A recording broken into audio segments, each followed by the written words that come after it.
bilang kalau hari ini kita akan belajar tentang model pengembangan wilayah. Sebelum itu mari ketua kelasnya dipersilahkan untuk memulai membaca doa dulu. Oke, sebelum kita mengawali pembelajaran hari ini, alangkah baiknya kita berdoa. Doa dimulai. Doa selesai. Oke, baik, terima kasih kepada ketua kelas. Oke, bisa dilihat anak-anak semuanya ke depan. Hari ini kita akan belajar mengenai model pengembangan wilayah dari negara maju dan negara berkembang. Sebelum dimulai, apakah teman-teman semua udah pernah mendengar dengan istilah model pengembangan? Belum. Oke, baik. Langsung ke materi ya. Oke. Berikut ada indikator dan tujuan pembelajaran yang Ibu harapkan setelah pembelajaran hari ini kalian bisa sesuai dengan indikator yang telah Ibu buat. Yang pertama, kalian akan mampu menjelaskan dari model pengembangan wilayah. Yang pertama dari negara maju dan yang kedua dari negara berkembang.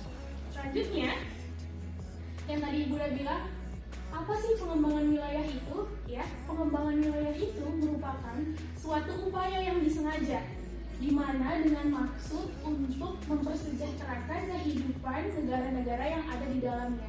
Yang namanya model pengembangan wilayah itu di setiap negara berbeda, dari negara maju dan negara berkembang. Di setiap negara maju pun model pengembangan wilayah itu berbeda-beda, karena setiap negara memiliki permasalahan di bidang perekonomian, sosial, budaya yang berbeda-beda. Pengembangan wilayah, upaya sengaja yang dilakukan untuk membangun dan mengembangkan suatu wilayah secara fisik dan sosial untuk mencapai kemajuan di wilayah tersebut. Sekarang sudah paham anak-anak apa yang dimaksud dengan pengembangan wilayah? Sudah. Oke, kita masuk ke model yang pertama, pengembangan wilayah di negara maju. Jadi, di pengembangan wilayah negara maju itu terpakai bahwa pengembangan wilayah di negara maju itu berkonsep pada agropolitan, di mana konsep agropolitan ini dalam lingkup desentralisasi. Jadi gini maksudnya, negara maju fokus utamanya adalah pengembangan desa. Karena ketika suatu negara dikatakan maju, dia bisa melihat dari desanya. Ketika desanya sudah maju, sudah berkonsep agropolitan, maka wilayah itu sudah bisa dikatakan sebagai negara yang maju. Oke. Sementara konsep desentralisasi ini fokusnya kepada perkotaan, di mana perkotaan ini diharapkan bebas dari pemukiman yang kumuh dan menciptakan tata ruang kota yang baik. Oke, selanjutnya. Apa aja sih konsep agropolitan itu? Yang pertama, dia pembangunan industri kecil di wilayah pedesaan. Kemudian adanya pengembangan daerah wisata, dan yang terakhir pengembangan wilayah pedesaan menjadi kota. Itulah yang disebut dengan agrokotaan.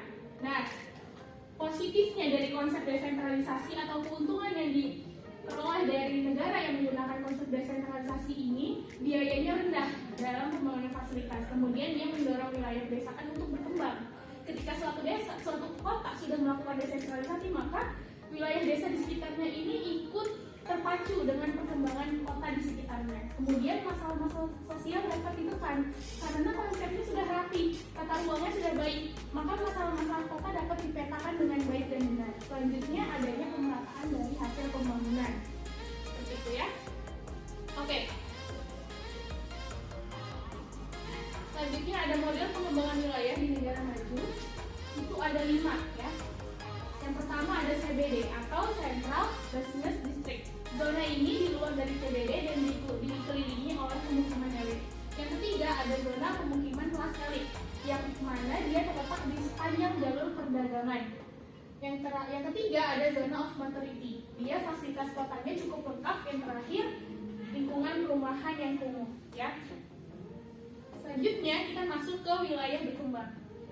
Nah, sebelum masuk ke model pengembangan wilayah berkembang, Ibu pengen ngadain kuis buat anak-anak semua. Coba sebutkan 2 konsep yang tadi ada di negara berkembang. Kalau Ibu sebut model pengembangan wilayah negara berkembang, maka yang kalian pikirkan adalah 2 konsep yang tadi. Yang bisa menjawab, masing-masing akan Ibu kasih poin. Silahkan tunjuk tangan.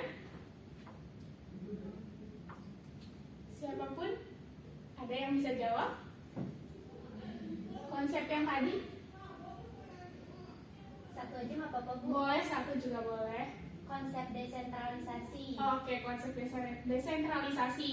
Selanjutnya ada lagi yang bisa melengkapi Apa satu lagi? Silahkan anak-anak tunjuk tangan.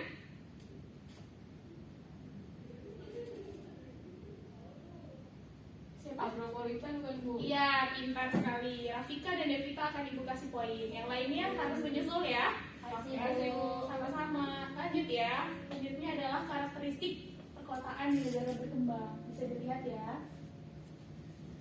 Nah, sebenarnya ketika kita membahas tentang karakteristik perkotaan di negara berkembang, seharusnya kita sudah ada gambaran karena kita tinggal di perkotaan yang di mana negaranya adalah berkembang. Nah, otomatis yang Ibu akan sebutkan ini adalah sangat relatable dengan kehidupan kita sehari-hari. Yang pertama, pola tidak teratur. Ketika kita lagi jalan naik tol pun kita bisa melihat bahwa pemukiman di bawah itu sangat tidak berpola dan tidak teratur. Di mana ada pegunung, ada gedung di sebelahnya pemukiman yang padat, ya seperti itu. Kemudian kepadatan penduduknya tinggi. Nah, kepadatan penduduk tinggi ini salah satu indikasi dari penyebab pola yang tidak teratur.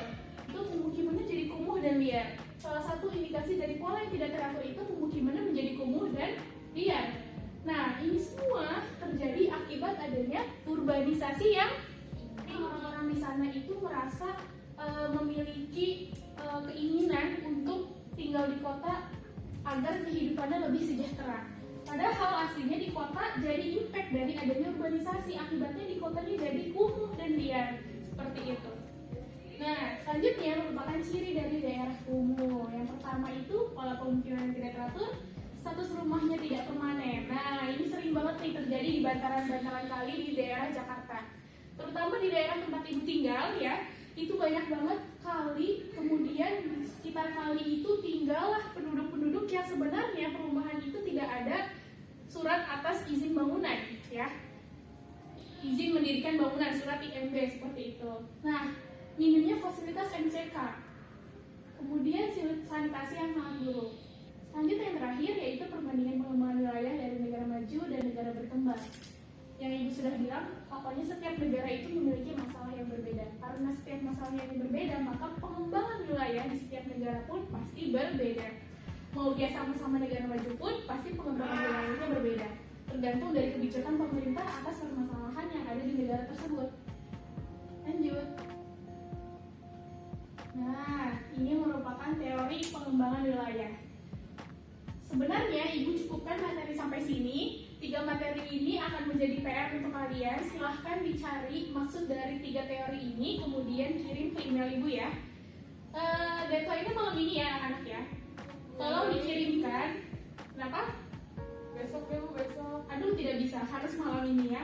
Tolong dikirimkan 3 teori ini beserta contohnya, dan tolong sumbernya dari sumber yang valid ya, tidak boleh dari web asal-asalan. Oke. Sampai sini ada yang mau bertanya anak-anak? Oke, jangan lupa tugasnya dikirimkan ya. Sekian dari Ibu. Ibu harap materi yang tadi kalian mengerti. Assalamualaikum warahmatullahi wabarakatuh.